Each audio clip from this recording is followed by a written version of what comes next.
Tonight, we could save more than 1 million American lives. The marathon race to save lives, with 3,000 dead and 160,000 infected in the U.S. The D.C., Maryland, and Virginia areas could look like New York. Stay-at-home orders issued across the country. We've lost over 1,000 New Yorkers. At the epicenter, a medical ship comes to the rescue, and a field hospital opens up in New York's Central Park.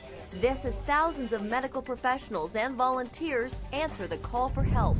Plus, the Empire State Building flashing red to honor first responders. All this and more tonight on Faith Nation.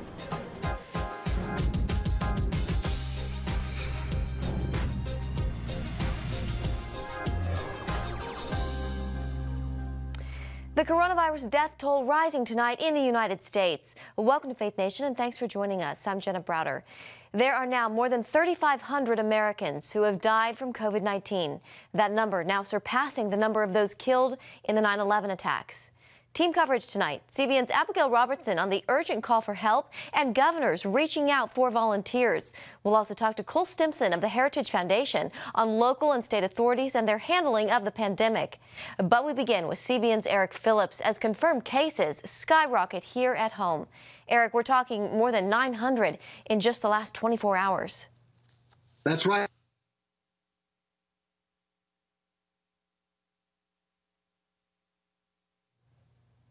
Nearly 165,000 confirmed cases of the coronavirus here in the United States across the whole nation. That's more than double the number that China reported, and China was the original source of the outbreak.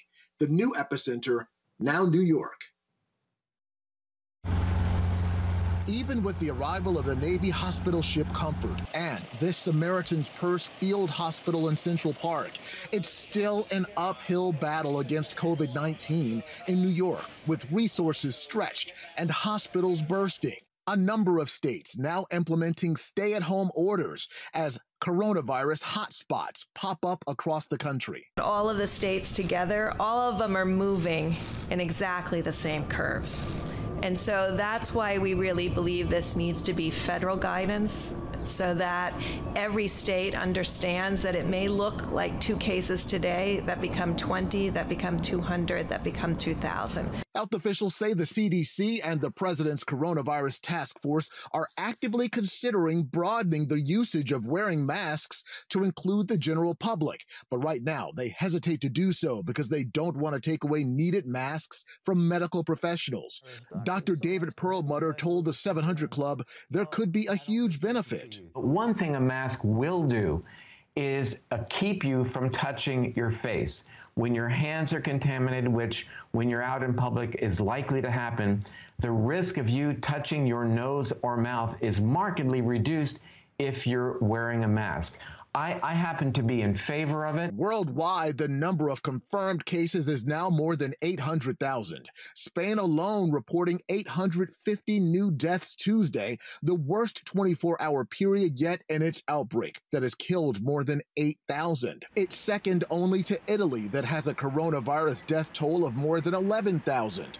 But there is a sign the spread is slowing in Italy. The number of people currently sick at its epicenter in the northern Lombardy region has dropped for the first time. In addition, the number of people who have recovered across the nation has reached a new high. Another encouraging development. While there's no government-approved vaccine, a family practitioner in New York reports he has successfully treated nearly 700 COVID-19 patients with hydroxychloroquine, a drug shown to be effective in treating malaria and SARS. It looks like the benefits are pretty profound. This is an early preliminary study, but are there risks? And indeed there are. And Dr. Perlmutter says those risks include, among others, rhythm disturbances of the heart. I should mention that New York City and other jurisdictions are saying they will begin fining people who do not comply to the social distancing guidelines. And brace yourself. Officials warn we could see a second wave of this virus this fall, but they're not expecting it to be as bad as the one that we're currently in because of what we're doing right now, Jenna. All right, Eric Phillips, thank you very much. And here with us now, as more and more states adopt stay-at-home measures, is Charles Cooley Stimson, Senior Legal Fellow and Manager at the Heritage Foundation. Cooley, thanks for joining us. So talk to us about what states and local authorities are doing to make sure people stay at home.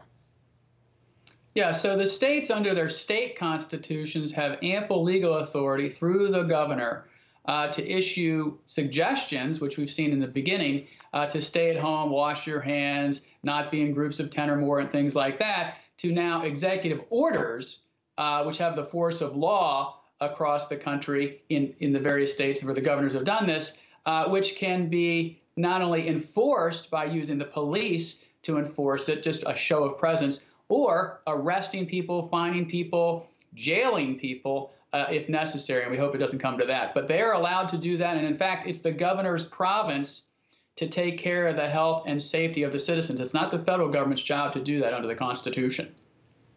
So how much can they enforce these stay-at-home measures? You know, you mentioned the police and people out and about kind of patrolling, but I guess how realistic is it that they would actually enforce these measures? Well, I think most people are just going to do what they're told to do because they want to be socially responsible people. But there are going to be a few people who are going to ignore these rules. And I think it's those people that the governors are rightfully targeting, and the police will rightfully warn, and then sternly warn, and then give a fine to, and if ultimately necessary, jail. Remember, back in 1905, the Supreme Court issued a decision called Jacobson against Massachusetts, which held the proposition that you could be forcibly vaccinated against your will, that for the smallpox vaccine, and that was entirely within state authority to do that. So they certainly, in this context, can arrest people if they violate the governor's orders. Yeah. And what about testing? Do state and local authorities have the authority to make people get tested for COVID-19? They do. Now, I have not seen any state executive orders by governors that have ultimately demanded that yet, but we could see that. I think, look, for the most part, people want to see this virus go away. They want their loved ones and families to be protected. They're going to do what's right by their family. I mean, the bedrock principle of society is the family, so people are going to protect their families. I'm doing that for mine, so are my neighbors. So we're talking about a small sliver of people who simply, for whatever reason, want to violate these common sense temporary orders so that the virus is suppressed. Yeah. You know, in places like Italy and China and these other places, we've seen them go to martial law. Do you think we could see that here in the United States?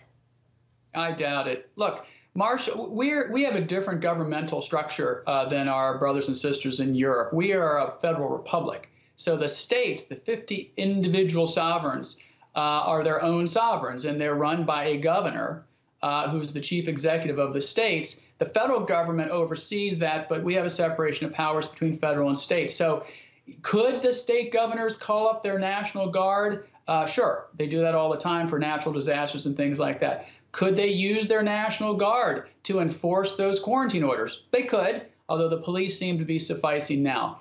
Can we envision a scenario where the President of the United States, the Commander-in-Chief, is going to call in the U.S. military to enforce a national quarantine? I don't think we're going to get there, not even close. All right, Cooley Stimson with the Heritage Foundation, we appreciate your expertise and for being with us today. Thank you. Thank you. Well, stepping up to the plate, Americans are answering the call for help after New York Governor Andrew Cuomo issued a desperate plea for his state. New York continues to be the country's epicenter with nearly 70,000 cases, more than a third of the national total. CBN's Abigail Robertson joins us now with more on the governor's actions. Abigail? That's right. Governor Cuomo said today tens of thousands of medical professionals have responded to his call to come out of retirement or travel to New York from cities around the country not currently in crisis mode to help those, particularly in New York City, fighting for their lives in overcrowded hospitals with overworked care providers. Please come help us in New York now. New York doctors and nurses are also among those infected and deceased from the COVID-19 outbreak. We put out a request a couple of days ago to ask retirees to come forward. We have now about 78,000 people who said that they would help. God bless the state of New York, and God bless humanity. Delta, JetBlue, and Southwest Airlines are offering free flights to healthcare professionals willing to travel to New York. And luxury hotels like the Four Seasons, the Plaza, and the St. Regis are providing free rooms. Cities like Detroit, Michigan, and others are following New York's lead in converting convention centers into hospitals. And Virginia and Maryland join the list of 37 states now under stay-at-home orders. Everyone in Virginia must remain in their place of residence unless they must go out for food, supplies, work, medical care, or to get fresh air or exercise. And similar to New York, Virginia's Medical Reserve Corps has seen hundreds of people respond to Governor Northam's request for more volunteers as the state prepares for its own surge in coronavirus cases. Back to you, Jenna. All right, Abigail Robertson, thank you very much. Coming up, coronavirus and unemployment, what some economists are predicting. You're watching CBN's Faith Nation. Hey, if you're tired and exhausted all day, you can't think clearly, and you really just need a cup or even a pot of coffee to get through your day, then join me, Dr. Josh Axe, for this new series where I'm going to teach you how to transform your diet and use essential oils and supplements to get a better night's sleep. Wake up to your best life. Call 1-800-700-7000 to get your free DVD or booklet of Protect Your Sleep today. It's about the competition. I kind of put that pressure on myself, and I think people had expectations. It's about overcoming. We use this phrase all the time, keep chopping, keep practicing hard. It's about going the distance. I think as a father, it's my job, to lead, just be the best husband and father I can be. Watch Going the Distance with Sean Brown Saturday night at 7:30 on the CBN News Channel.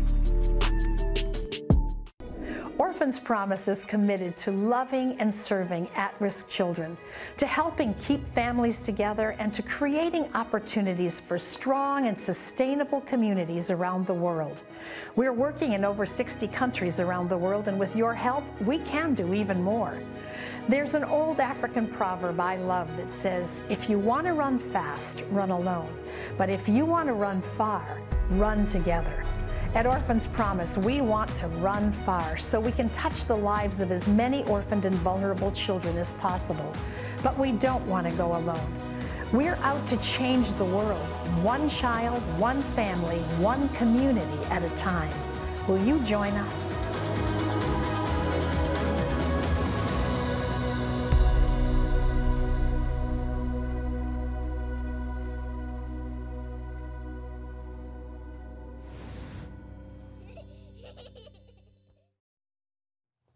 Coronavirus and American jobs. Welcome back. The pandemic taking its toll on unemployment with millions of layoffs. And some economists predict it'll only get worse. CBN's Ben Kennedy here now with what some are forecasting. Ben? Well, Jenna, today JCPenney announced it is furloughing some of its 90,000 workers as the stores do remain closed. Earlier this month, 3.3 million Americans did file for unemployment, jobs that really require close contact, like barbers, people that work at restaurants, and even airline employees. And today, the Federal Reserve Bank of St. Louis predicts the unemployment rate could hit 32.1% in the second quarter alone. That means 47 million workers would be laid off, surpassing the jobless rate during the Great Depression when it hit 25%. Right now, there are 67 million Americans working in jobs that are at high risk of layoffs. President Trump is looking to create jobs in the midst of the outbreak, tweeting, with interest rates for the U.S. being at zero, this is the time to do our decades-long awaited infrastructure bill. It should be very big and bold, $2 trillion, and be focused solely on jobs and rebuilding the once great infrastructure of our country. And on a bit of a lighter note, economists do believe this job plunge will be very short-lived, and it really all depends on when the country does begin to reopen. You remember President Trump wanted that to happen on April 12th around Easter time. That has been pushed back to April 30th. So, Jenna, it appears the soonest the country could begin to reopen a part here or a part there will be early May. All right, Ben Kennedy, thank you. And joining us now for our Faith Nation political panel, CBN Chief Political Analyst David Brody and Senior Washington Correspondent Jennifer Wishon. Both of you, good to see you. Jennifer, to you first. The economic impact of all of this has just been devastating. Another rocky day on Wall Street. Politically, how much do you think this affects President Trump? Yeah, well, Jenna, it's not good. Trump is a business guy whose crowning glory was really the flourishing stock market, low unemployment, rising prosperity. All of that is being swept out from under him. But I really do think that there is grace for the president right now if he will allow himself to walk in it. We are in the middle of a national crisis that no one in the world several months ago, or certainly 6 months ago, saw coming. So if the president can continue to show leadership, when he stumbles, if he can keep picking himself up and showing that his focus is on saving lives, then I really think he can recover from this. The economy is going to come back, but only if he can stay on top of this crisis. And, Jenna, I think his other advantage is that while he is on national TV literally for hours every day, his likely Democratic opponent, Joe Biden, is sidelined with a very small bully pulpit from his rec room in Wilmington, which is a setup that he says took his campaign 4 days to set up. So there's really no comparison when it comes to exposure right now. Yeah. David, love to get your thoughts on that as well. Yeah, Jennifer, with the rec room reference, impressive, Jennifer. That was touche to you on that. Look, Goldman Sachs thinks that the economy is going to rebound, at least from the stock market standpoint, in the third quarter. They think it's going to rebound about 19%. So everybody holds on, including Trump, for the third quarter. We see what happens. Look, I think that's a tough proposition at this point, whether or not we're going to see that type of rebound by the third quarter. I think everybody's hunkering down for the long haul here. So this could go sideways on Trump real quick. I agree with Jennifer that he's got grace to an extent, but at some point, this thing could just get worse and worse. And then at that point, all bets are off in terms of how he handles it. Yeah. Let's talk about the relief package. Jennifer, it looks like we are headed toward a phase 4. How do you see this playing out? Yeah, well, we're seeing evidence of the pandemic crisis birthing bipartisanship, because the president on Twitter today basically signaled that he's ready to make a deal with Speaker Pelosi on this next phase. It seems like both leaders are interested in taking advantage of zero interest rates and pumping trillions of dollars into an infrastructure package, which both parties have talked about for a very long time. And, this would be a double whammy because it would put Americans back to work while also addressing America's crumbling roads and bridges, which pretty much everyone knows are in need. And this is pretty remarkable because, just last week, Congress passed another $2 trillion relief package. And Jenna, as far as I know, it happened without any words passing between the president and the Speaker of the House. So this is a pretty impressive about face in just a week. Yeah. I'd like to turn now to the campaign trail. David, what does coronavirus mean for candidates and how they go about reaching voters, especially this summer and in the months leading up to November? Yeah, it's going to be very tough, very challenging. Joe Biden obviously is going to have to figure his situation out because he's not good from the rec room, as Jennifer would say. And honestly, he's been a gaffe machine on the campaign trail. So kind of pick your poison if you're Joe Biden. But for Donald Trump, this is going to hurt him clearly because of the rallies. I do want to just say one quick thing about the last question and something that Jennifer was saying about bipartisanship. I agree. I think ultimately there will be bipartisanship on a phase 4. I do want to say there's a big warning sign here, and this kind of plays into the question you just asked me about 2020 going forward, and that is Donald Trump wants infrastructure. Well, you know what Nancy Pelosi and a lot of the Democrats want are increasing the minimum wage for organizations that have been affected by COVID-19, and the list goes on and on. In other words, there are certain actual issues on both sides, and politics could come into play here big time, and that could be bad for Trump. It could be bad for Pelosi. It could be bad, quite frankly, for our country. So I think the partisanship is actually going to be ramped up a little bit because remember, Nancy Pelosi said in that phase 3 bill that she wanted all of this stuff that eventually she didn't get, the minimum wage and a lot of different Planned Parenthood funding, all of that. Now Donald Trump is in a way kind of doing the same thing. I know he's tying it to zero interest rates, but he's also saying, hey, we got a crisis. Let's make good on this and let's get some infrastructure going. So he's playing their game, and I think that's a problem for this president. Yeah. Jennifer, there's a lot of talk about mail-in ballots in November for the general election. Do you think that that'll be the point that we get to here? I think it's a possibility. I mean, think about it. The most reliable voters in America trend older, and there's a good chance that many of them are not going to want to get out and vote. Neither party is going to want to disenfranchise them for sure. But of course, making a major change to the nation's electoral system in the middle of an election year is going to be controversial and would be very difficult. And of course, if you're talking about mail-in ballots, there are huge security concerns there. I mean, if you're sending ballots through the mail, how do you guarantee their safety? How do you guarantee their authenticity? But Congress is already working on this. I mean, I know Senator Amy Klobuchar already has some legislation out there. I think we'll probably see more. Regardless, I think our leaders are going to have to figure out how to make sure that people who want to vote. It's a huge, giant problem. I mean, it's turning around a battleship again in the middle of an election year, but it's a problem that's going to have to be solved. All right, David and Jennifer, we have to leave it there, but it's good to see you both. We miss you here in the studio. We'll see you tomorrow. Up next, with coronavirus overwhelming hospitals, how rationing life-saving care is putting ethics on the line.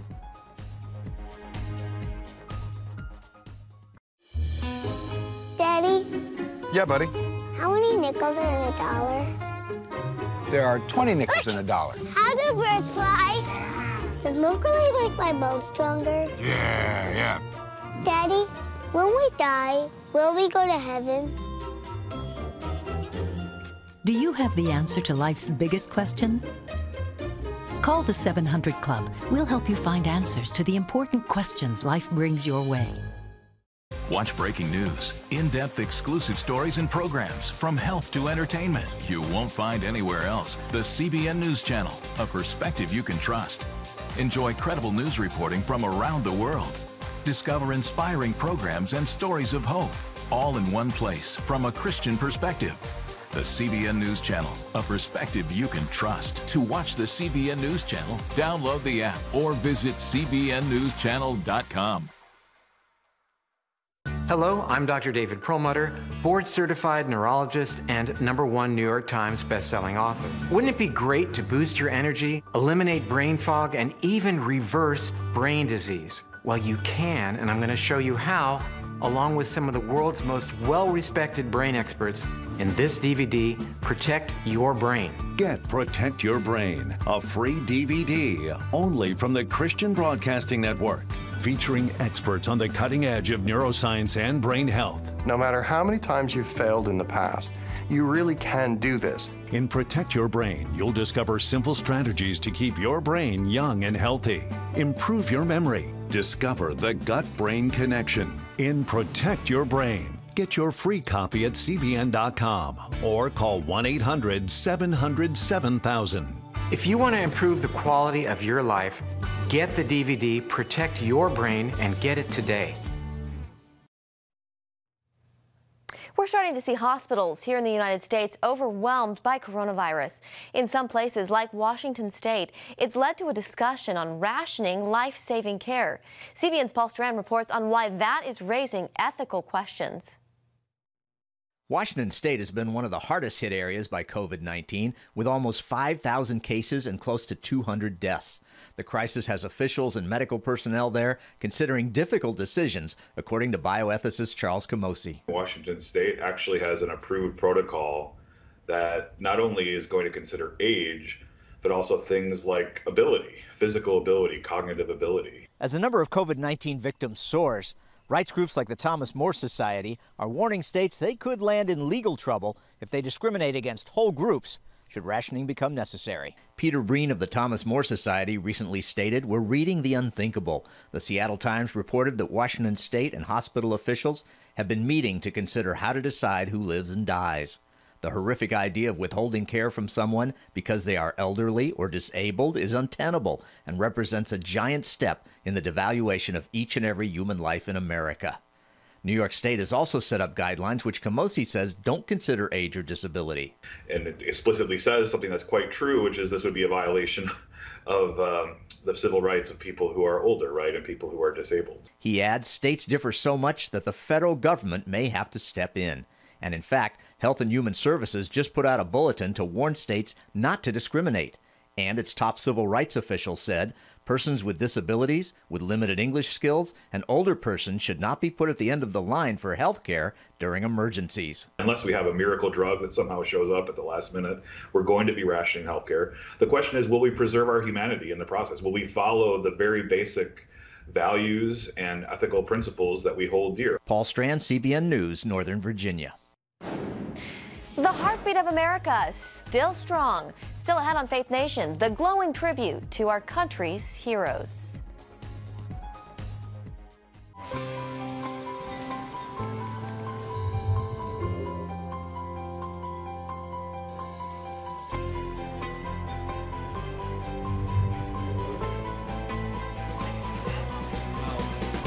I am Regent's first ROTC graduate student.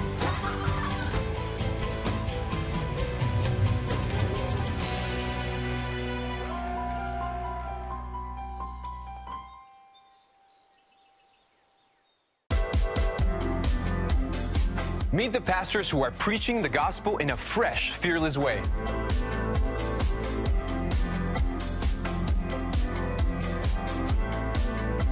I'm Roberto Torresadillo. Join me each week for Next Gen Voices.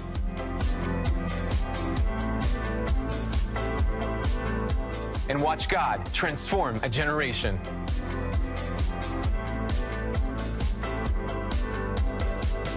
How'd you like to get a redo on your health, on your body, on your arteries, so you could have the energy you had 20 years ago? The great news is you can. I'm Dr. Mike Roizen, chair of the Wellness Institute at the Cleveland Clinic. I've written 4 New York Times bestsellers. But even better than having to read all that, you can listen to this DVD and watch it. Protect your heart? Yes, you can. Here's how. Go to CBN.com or call 1-800-700-7000 for your free copy of Protect Your Heart. Let the medical experts show you their new discoveries on how to avoid heart disease and even reverse it. Easy steps to uncover the hidden dangers in your medicine cabinet, reduce stress, and get a complete do-over for your health. Call 1-800-700-7000. That's 1-800-700-7000. Or go to CBN.com to claim your free copy of Protect Your Heart. Finally tonight, as New York battles more than a third of the country's coronavirus cases, one of the Big Apple's iconic landmarks is honoring those on the front lines. The Empire State Building lit up like an ambulance with white and red sirens flashing across its needle.